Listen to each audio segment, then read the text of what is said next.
तो यह है पाठ 10, मतलब कक्षा 10 का पाठ 1 वास्तविक संख्याएं। इसमें हम एनसीईआरटी बुक से कराएंगे और सभी पाठ 15 के 15 कराएंगे इसमें।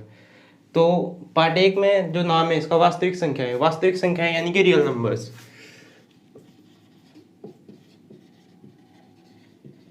ये क्या होते हैं? सबसे पहले ये देखो 9th में पढ़ा हो गया, उससे पहले भी छोटी क्लासों में बहुत पढ़ा होगा हमने। कुछ संख्याएं होती हैं, जैसे सबसे पहले तो है प्राकृत संख्याएं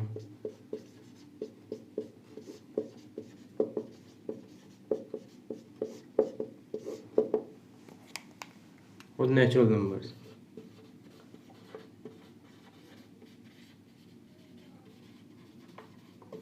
जिसमें कौन से आते हैं? 1 2 3 सोन अनंत तक, ठीक है। मतलब इसमें पूरी पूरी संख्या और प्लस की संख्या खाली। दूसरा है पूर्ण संख्याएं,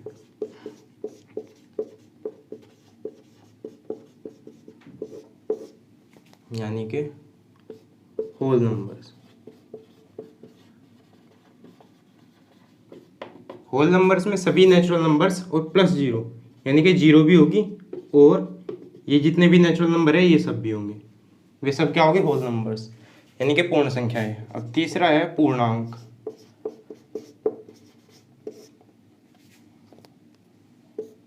यानी कि integers.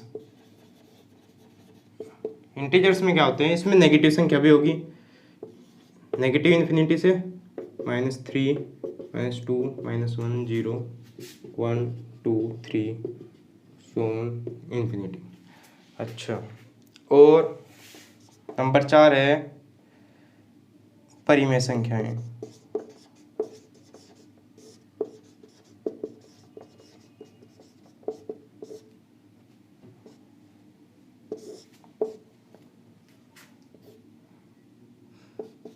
Rational numbers.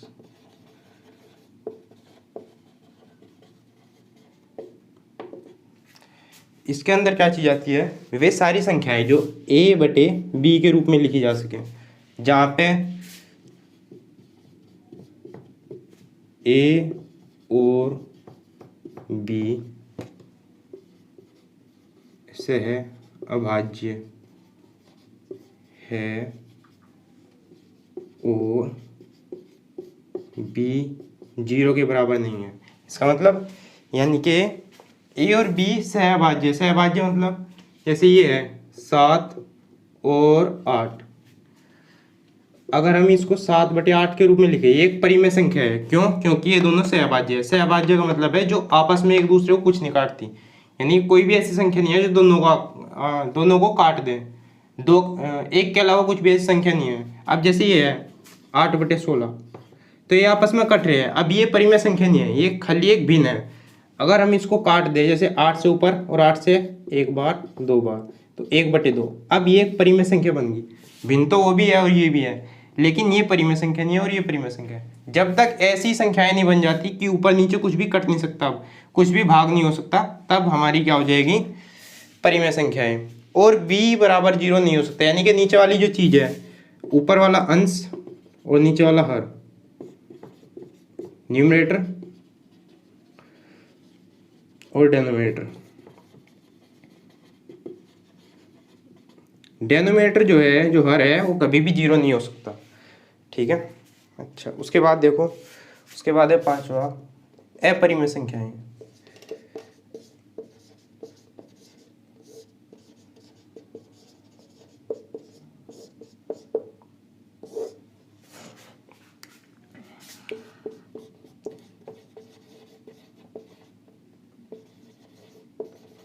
Irrational numbers. इसके अंदर वे सब संख्याएं जो रूट के अंदर, मतलब रियल नंबर्स में से अगर हम परिमेय संख्या को घटा दें तो हमारे पास अपरिमेय संख्या ही बचेगी।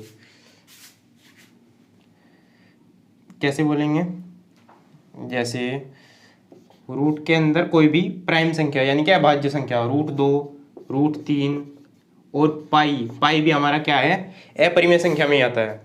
और √5, ऐसी √17, √13, कुछ भी, बहुत सारे उदाहरण हैं। अच्छा, उसके बाद छठा आता है वास्तविक संख्याएं।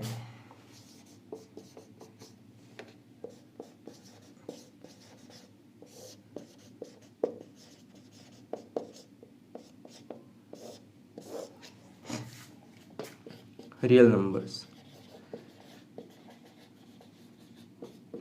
संख्याओं का ऐसा समूह जिसके अंदर ये सभी संख्याएं होती है, प्राकृत भी हो, पूर्ण भी हो, पूर्णांक, परिमेय, अपरिमेय, सभी वे हमारे क्या होते हैं, रियल नंबर्स।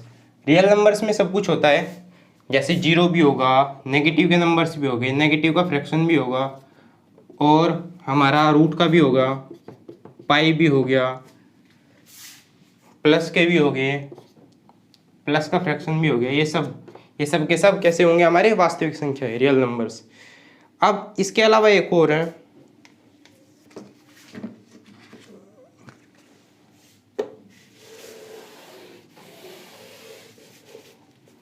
सातवां, अवास्तविक संख्याएं। अवास्तविक या काल्पनिक।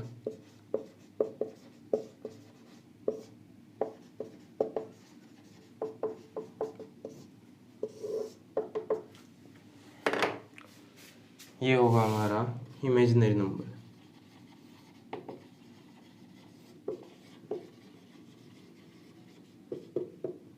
इमेजिनरी कैसे होंगे, जिन्हें हम मतलब मैथ में पॉसिबल नहीं है वैसे, लेकिन जब हम उनके बारे में सोचते हैं, जैसे रूट के अंदर -2, -1, रूट -3, इस तरीके से रूट के अंदर कुछ भी माइनस हो, तो ये सब हमारे कैसे होते हैं, अवास्तविक या फिर काल्पनिक संख्याएं। और इनके बारे में हम पढ़ेंगे क्लास 11th में। अच्छा, अब चलो अपने पाठ पर वापस आते हैं।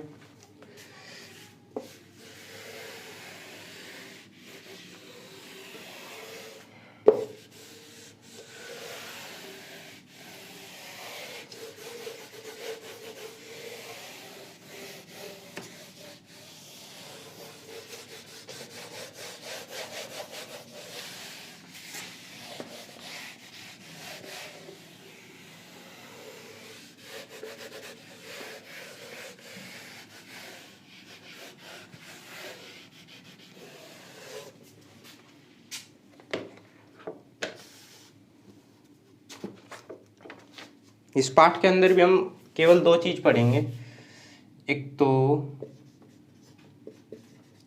यूक्लिड विभाजन प्रमेय का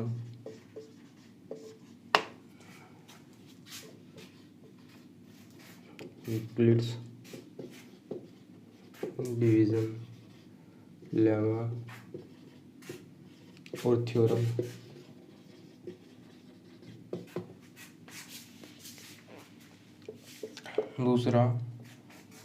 दूसरा इसमें है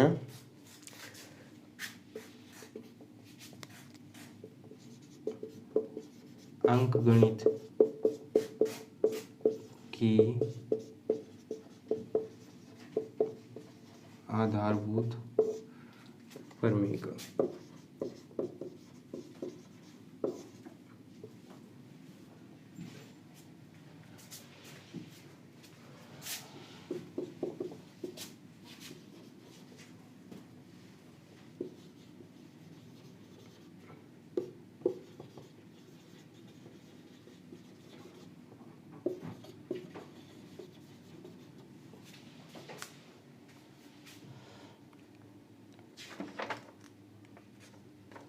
अब आइए पहली चीज़ पर, इसमें जैसे इसमें एक चीज़ को रिवाइज करते हैं जो हमने क्लास 9th में पढ़ा था। जैसे एक चीज़ होती है हमारी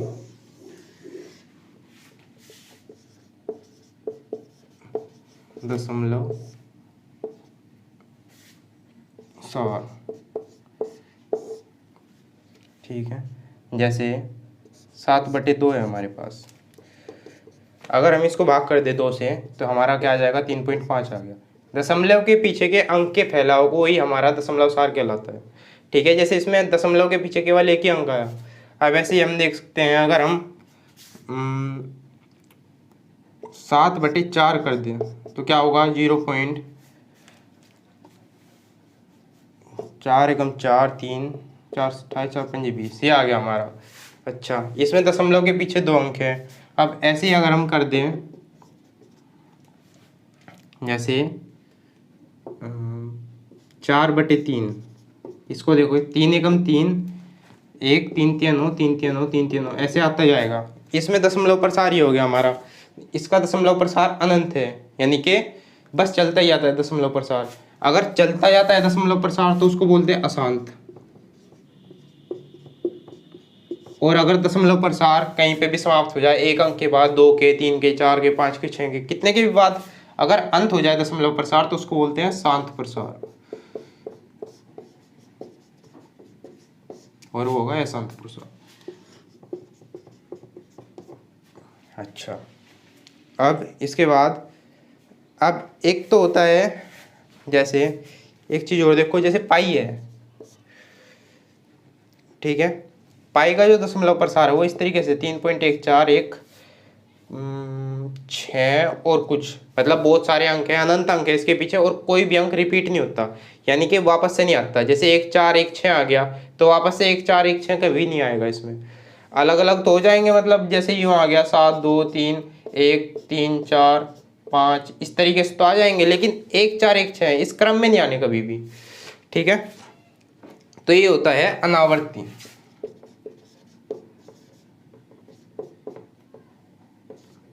अनावर्त, अनावर्त का मतलब जो कभी रिपीट नहीं हो रहा, और जैसे रिपीट होते जाते हैं, जैसे इसमें 3 3 3 3 इस तरीके से आ जाएंगे, तो ये होगा हमारा आवर्त, आवर्त प्रसार। तो ये दो चीज है, शांत अशांत और आवर्त अनावर्त। देखो इसे कैसे देखते हैं।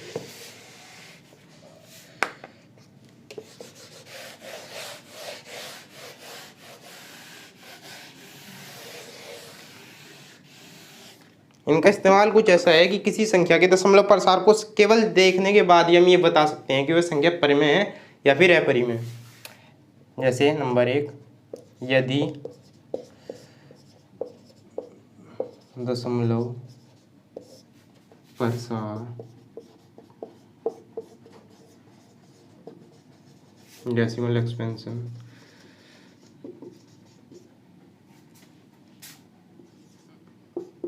शांत है। सबसे पहले तो ये देखेंगे कि शांत है या अशांत है, उसके बाद ये आगे चलेंगे। यदि शांत हो गया तो संख्या परिमेय है।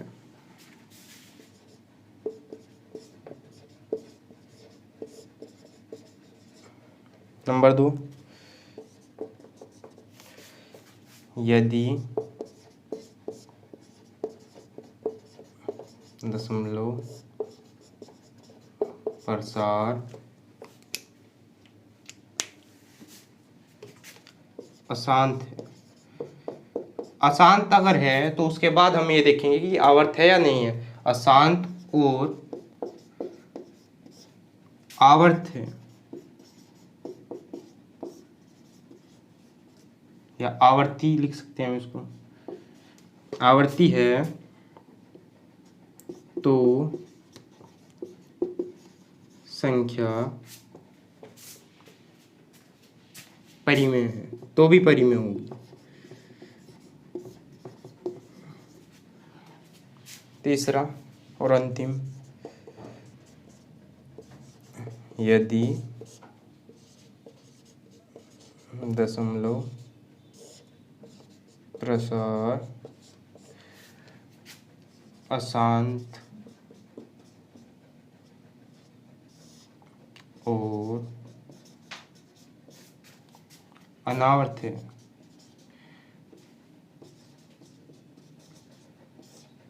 मतलब नॉन टर्मिनेटिंग,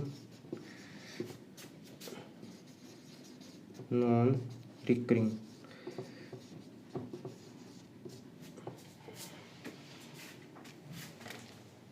है तो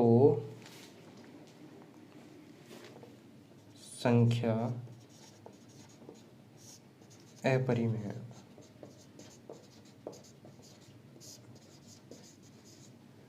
अब इसके उदाहरण देखते हैं एक बार।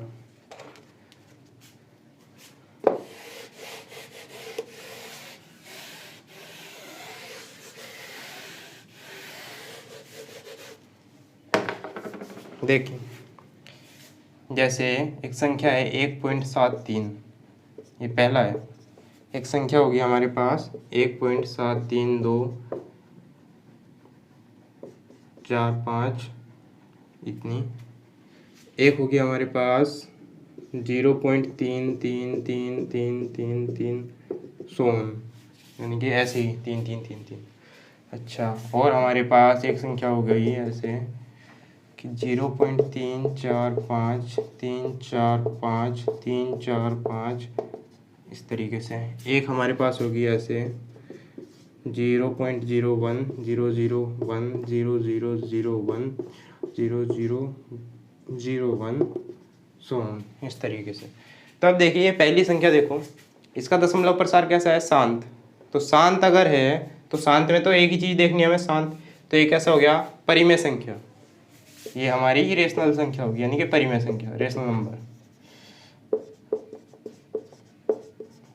अब इस वाले को देखो, इसका दशमलव प्रसार भी 5 अंकों के बाद शांत है, आगे कुछ भी डॉट डॉट नहीं है। तो हमें केवल पहले ये देखना था कि शांत है अशांत है, तो हमने देखा शांत है। शांत है तो बस एक ही चीज़ है, परिमेय संख्या। अच्छा, उसके बाद अगले वाला देखो, अब इसे देख रहे हैं हम 3 3 3 3 चलता ही जा रहा, तो ये अशांत हो गया। अशांत के बाद हम अगली चीज देखेंगे कि आवर्त है या अनावर्त है।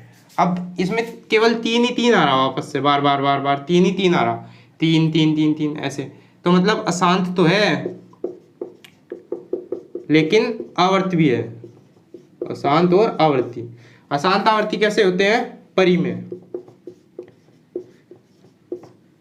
ठीक है। अच्छा, अब उसके बाद ये देखो, कौन सा, ये वाला।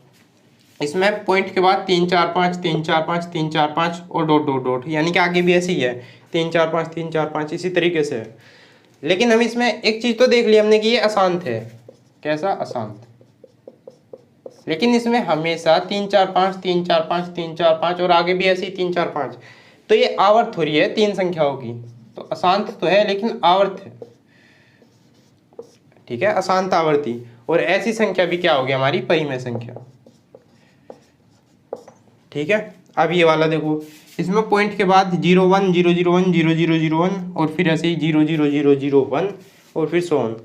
तो इसमें क्या हो रहा है, अशांत तो है लेकिन आवर्त नहीं है। क्यों नहीं है, क्योंकि यहाँ पे तो 1 0 है और फिर 1 है, यहाँ पे 2 0 है फिर 1 है, यहाँ पे फिर 3 0 है फिर 1 है। आवर्त नहीं हो रहा। हम यानी कि किसी भी संख्या को उठा के ये नहीं कह सकते कि केवल वही संख्या रिपीट हो रही है। जैसे अगर हम 0 1 को उठा ले, हम बोले कि 0 1 0 1 आ रहा है इसमें, लेकिन यहाँ पे तो 0 1 नहीं आ रहा, यहाँ पे तो बीच में 0 भी आ गई। यहाँ पर अगर कह दे कि 0 1 आ रहा है यहाँ भी, पर ये बीच की 2 0 कहाँ जाएगी फिर, तो ये कैसी है, अनावर्ती।